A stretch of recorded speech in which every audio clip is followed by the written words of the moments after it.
जवेरिया और राबिया रात भर सो नहीं सकीं। वो मुकम्मल तौर पर खौफ की गिरफ्त में थीं।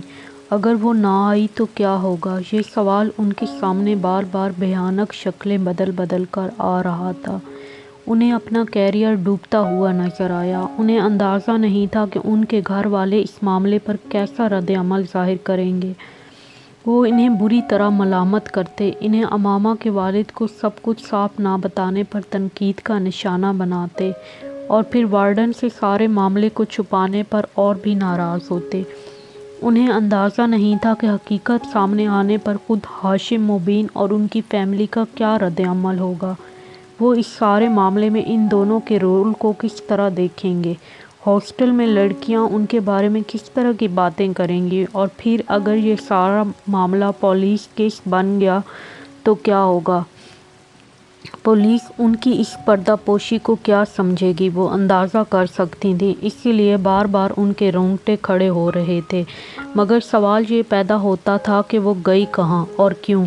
वो दोनों इसके पिछले रवैयों का तजिया करने की कोशिश कर रही थी। किस तरह पिछले 1 साल से वो बिल्कुल बदल गई थी। उसने उनके साथ घूमना फिरना बंद कर दिया था। वो उलझी उलझी रहने लगी थी। पढ़ाई में भी उसका इन्हमाक भी कम हो गया था और इसकी कम गोई। और वो जो एक बार वो शॉपिंग के लिए जाने पर पीछे से गायब थी, तब भी वो यकीनन वहीं गई होगी जहां वो अब गई है। और हमने किस तरह बेवकूफ़ों की तरह उस पर एतबार कर लिया। राबिया को पिछली बातें याद आ रही थी, मगर अमामा ऐसी नहीं थी। मैं तो इसे बचपन से जानती हूँ, वो बिल्कुल भी ऐसी नहीं थी। जवेरिया को अब भी उस पर कोई शक नहीं हो रहा था। ऐसा होने में कोई देर थोड़ी लगती है, बस इंसान का किरदार कमज़ोर होना चाहिए। राबिया बदगुमानी की इंतहा तक पहुंची हुई थी। राबिया उसकी मर्ज़ी से उसकी मंगनी हुई थी। वो और असजद एक दूसरे को पसंद करते थे, फिर वो इस तरह की हरकत कैसे कर सकती है। जवेरिया ने उसका दिफा करने की कोशिश की। फिर तुम बताओ वो कहाँ है। मैंने तो उसे मक्खी बनाकर किसी दीवार के साथ नहीं चिपकाया है।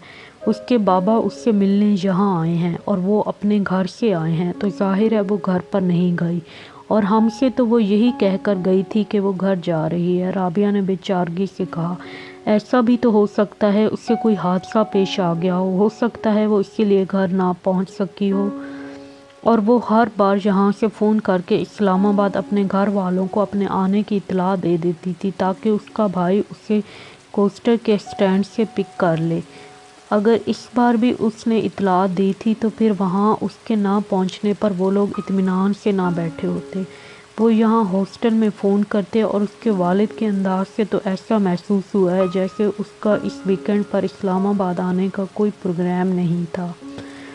राबिया ने इसके क़यास को मुकम्मल तौर पर रद्द करते हुए कहा, हाँ, वो कभी भी 1 माह में 2 बार इस्लामाबाद नहीं जाती थी, मगर इस बार तो वो दूसरे ही हफ्ते इस्लामाबाद जा रही थी। और उसने वार्डन से ख़ास तौर पर यह कहकर इजाज़त ली थी, कोई ना कोई बात ज़रूर है, कहीं ना कहीं कुछ ना कुछ ज़रूर गलत है। जवेरिया को फिर से खदशात सताने लगे।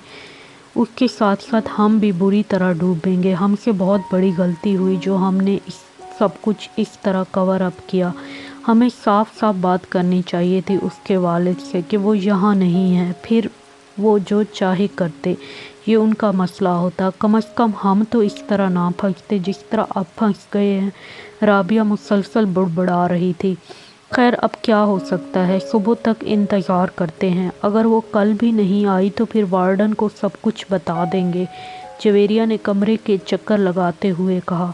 वो रात इन दोनों ने इसी तरह बातें करते जागते हुए गुजार ली। अगले दिन वो दोनों कॉलेज नहीं गई। इस हालत में कॉलेज जाने का कोई फ़ायदा भी नहीं होता।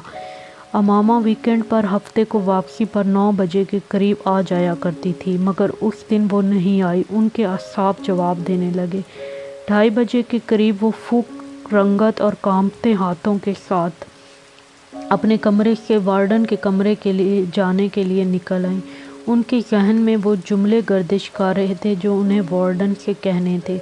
वो वार्डन के कमरे से अभी कुछ दूर ही थी जब उन्हें अमामा को बड़े इत्मीनान के साथ अंदर आते देखा। उसका बैग उसके कंधे पर था और फोल्डर्स हाथों में। वो यकीनन सीधी कॉलेज से आ रही थी। जवेरिया और राबिया को यूं लगा जैसे उनके पैरों के नीचे से निकलती हुई ज़मीन यकदम थम गई थी। उनकी रुकी हुई सांस एक बार फिर चलने लगी थी। कल के अखबारात में मुतवक्को वो हेडलाइंस जो भूत बनकर उनके गिर्द नाच रही थीं यकदम गायब हो गईं और उनकी जगह उस गुस्से और इश्तियाल ने ले ली थी जो इन्हें अमामा की शक्ल देखकर आया था। वो इन्हें देख चुकी थी और अब उनकी तरफ बढ़ रही थी। उसके चेहरे पर बड़ी खुशगवार सी मुस्कुराहट थी। तुम दोनों आज कॉलेज क्यों नहीं आई? सलाम दुआ के बाद उसने उनसे पूछा। तुम्हारी मुसीबतों से छुटकारा मिलेगा तो हम कहीं आने जाने का सोच सकेंगे, राबिया ने तन और तेज लहजे में उससे कहा।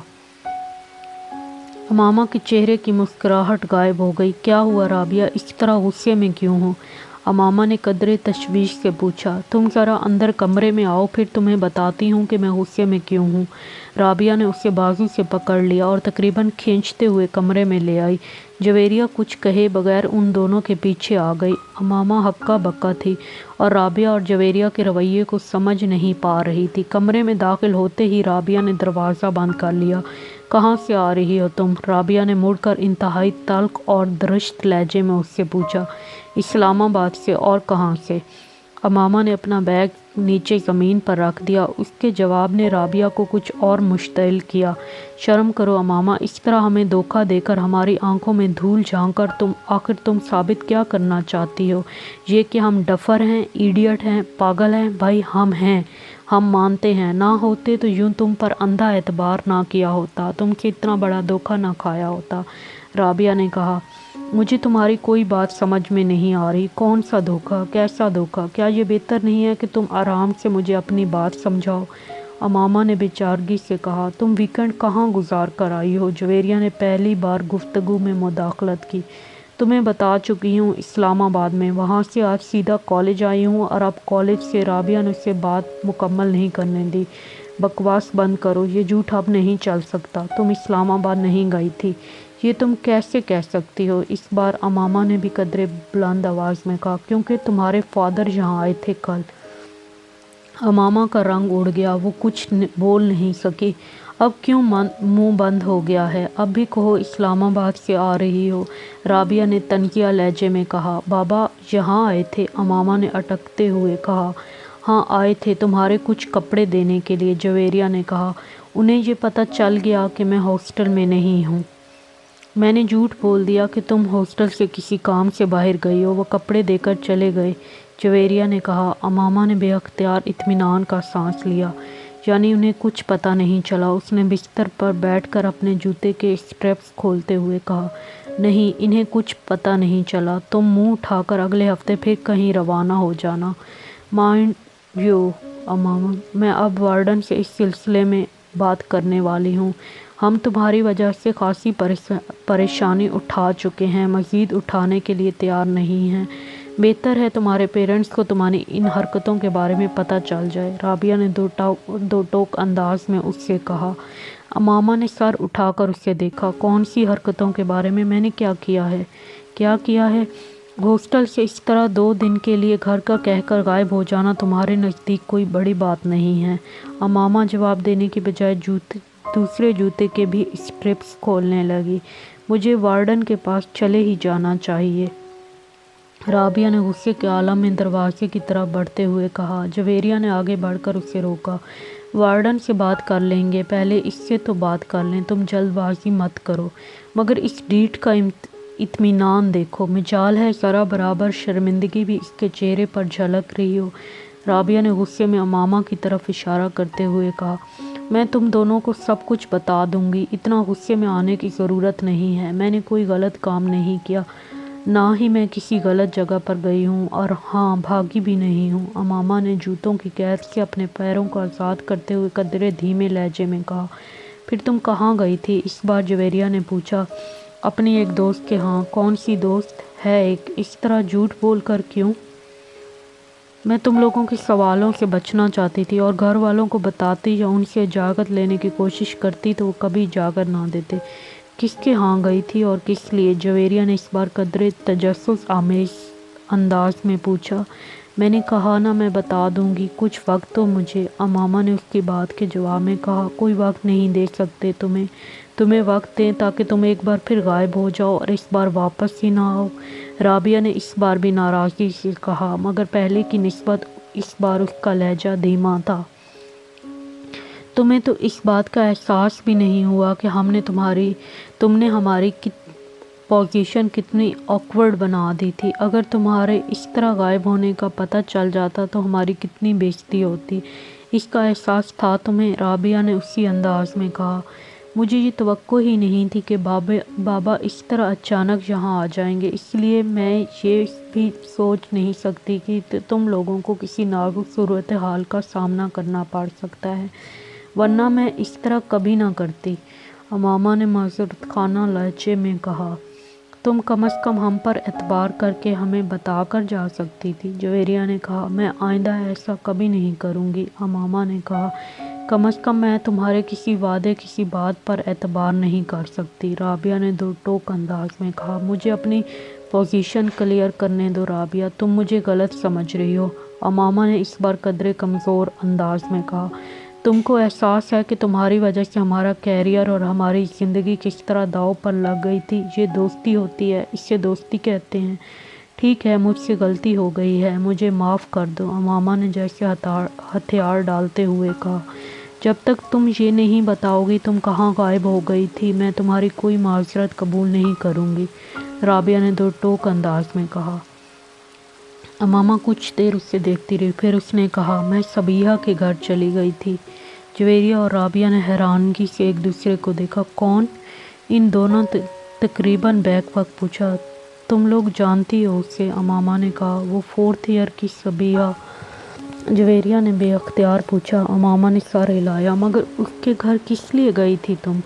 دوستی ہے اس سے میری۔ امامہ نے کہا، دوستی؟ کیسی دوستی؟ 4 دن کی سلام دعا ہے تمہارے ساتھ اس کی، اور میرا خیال ہے تم تو اسے اچھی طرح جانتی بھی نہیں ہو، پھر اس کے گھر رہنے کے لیے کیوں چل پڑی؟ جویریہ نے اعتراض کرتے ہوئے کہا، وہ بھی اس طرح جھوٹ بول کر؟ کم از کم اس کے گھر جا کر رہنے کے لیے تمہیں ہم سے یا اپنے گھر والوں سے جھوٹ بولنے کی ضرورت نہیں تھی۔ رابعہ نے اسی لہجے میں کہا، تم اس سے کال کر کے پوچھ لو کہ میں اس کے گھر پر تھی یا نہیں۔ امامہ نے کہا، چلو یہ مان لیا تم اس کے گھر پر تھی، مگر کیوں تھی؟ جویریہ نے پوچھا۔ امامہ خاموش رہی، پھر کچھ دیر کے بعد اس نے کہا، مجھے اس کی مدد کی ضرورت تھی۔ ان دونوں نے حیران ہو کر اسے دیکھا۔ کس سلسلے میں؟ امامہ نے سر اٹھایا اور پلکیں جھپکائے بغیر دیکھتی رہی۔ جویریہ نے کچھ بے چینی محسوس کی۔ کس سلسلے میں؟ تم اچھی طرح جانتی ہو۔ امامہ نے قدرے مدھم انداز میں کہا، میں؟ جویریہ کچھ گڑبڑا کر رابعہ کو دیکھا جو بڑی سنجیدگی سے اسے دیکھ رہی تھی۔ ہاں، تم اچھی طرح جانتی ہو۔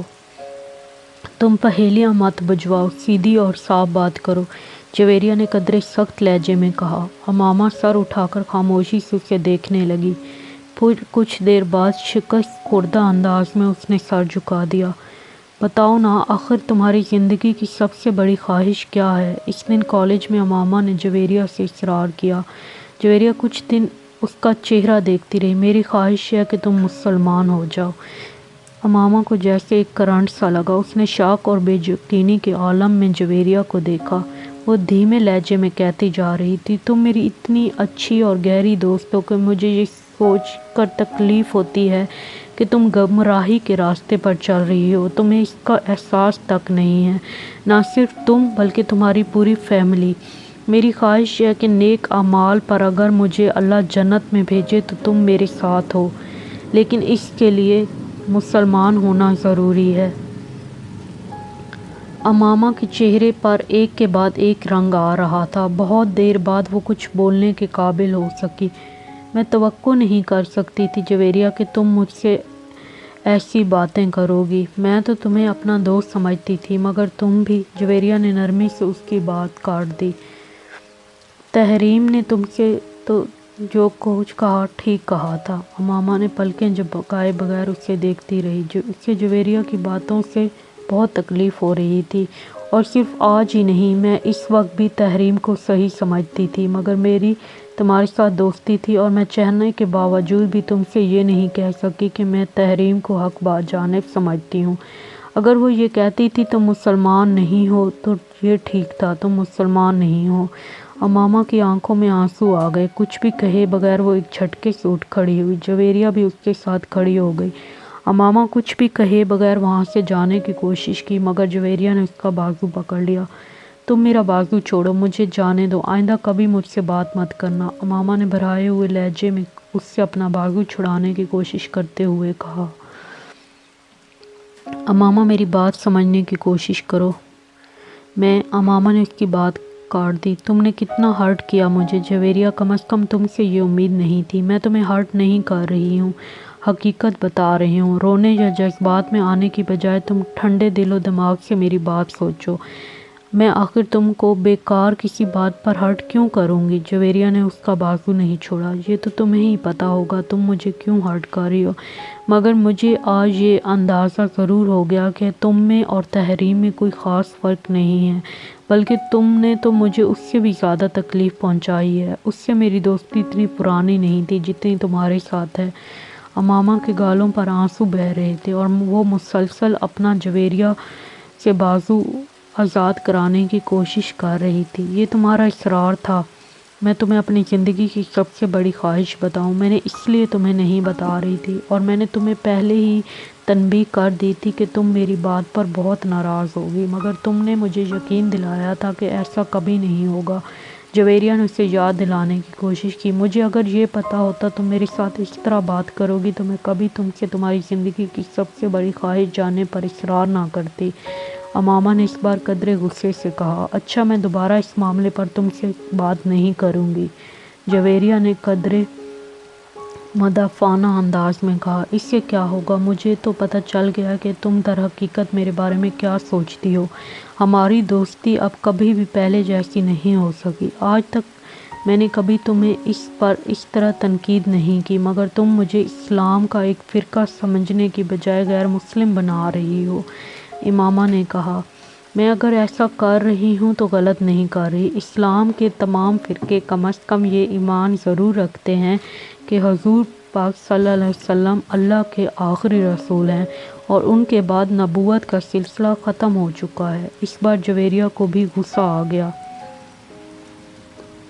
مائنڈ یور لینگویج، امامہ بھی بھڑک اٹھی۔ میں تمہیں حقیقت بتا رہی ہوں امامہ، اور میں ہی نہیں، یہ بات سب لوگ جانتے ہیں کہ تمہاری فیملی نے روپے کے حصول کے لیے مذہب بدلا ہے۔ امامہ، میری باتوں پر اتنا ناراض ہونے کی ضرورت نہیں ہے، ٹھنڈے دل و دماغ سے امامہ نے جویریہ کی بات کاٹ دی۔ مجھے ضرورت نہیں ہے تمہاری کسی بھی بات پر ٹھنڈے دل و دماغ سے غور کرنے کی۔ میں جانتی ہوں حقیقت کیا ہے اور کیا نہیں۔ تم نہیں جانتی، اور یہی افسوسناک بات ہے، جویریہ نے کہا۔ امامہ نے جواب میں کچھ کہنے کی بجائے اس بار بہت زور سے جھٹکے سے اپنا بازو چھڑا لیا اور تیز قدموں کے ساتھ وہاں سے چل پڑی۔ اس بار جویریہ نے اس کے پیچھے جانے کی کوشش نہیں کی۔ وہ کچھ افسوس اور پریشانی سے اسے دور جاتے دیکھتی رہی۔ امامہ اس طرح ناراض نہیں ہوئی تھی جس طرح آج وہ ہو گئی تھی، اور یہی بات جویریہ کو پریشان کر رہی تھی۔